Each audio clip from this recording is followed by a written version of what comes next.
server, everything is good. We also have Azure Data Studio that was installed earlier. Now we need to do an installation for DBeaver. So we downloaded it from the website. Again, take your time, read every single word in the license agreement.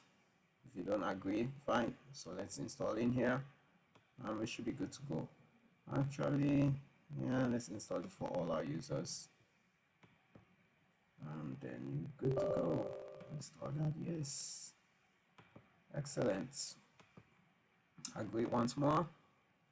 Make sure we include Java. We don't need to reset the settings. And I don't know if I want to associate SQL files. That's fine. But it doesn't require that much space. That's totally fine. It's lightweight. And we got enough space for it. That's good. And the very same community menu, that's fine. Once real quick, if you need to check out the details, that's also fine. Tells you everything that it's being installed in there. They're all JavaScript, sorry, Java files, JAR, as you can see. And yeah, so obviously it runs on Java, not JavaScript. Don't get that confused. And almost there. 5, 4, 3, 2, 1, 0 or not. There you go. Let's create a desktop icon so we can see it right next to Azure and so on. And really it's all the way at the bottom. So yeah, we have DBeaver set up, we have Azure Data Studio. Those are the two that we're going to test out. Sounds good. So let's try opening it up and see what it looks like. First time it's opening up, it's going to open up real nicely. It's a universal database manager, community version.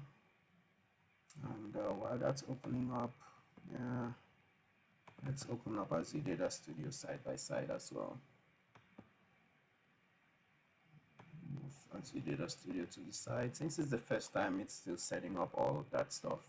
So I can create a connection to that instance of the SQL server that I had.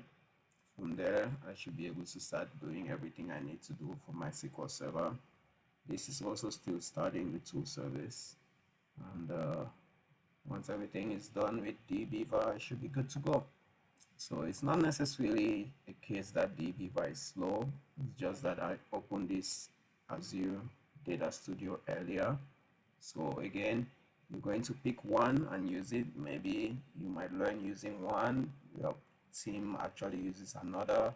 Maybe you might be in the same organization and multiple tools are being used depending on the department or the team you're working with. So just get comfortable for the most part with SQL, because at the end of the day, all of them run on that SQL language.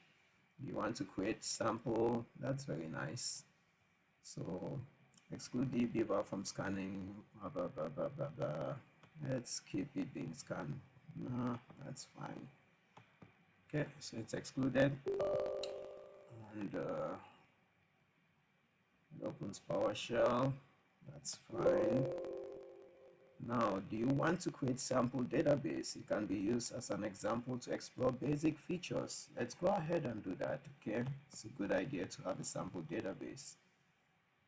And do you want to, yeah, that's fine. You can share the data. There's nothing critical in there. So here is a sample database. It's a SQLite database. You have your navigation, you have your projects, which there's nothing in there right now, just as general. I can set up a system in there. Let's go back to the database navigator. So as you can see, let's put them side by side.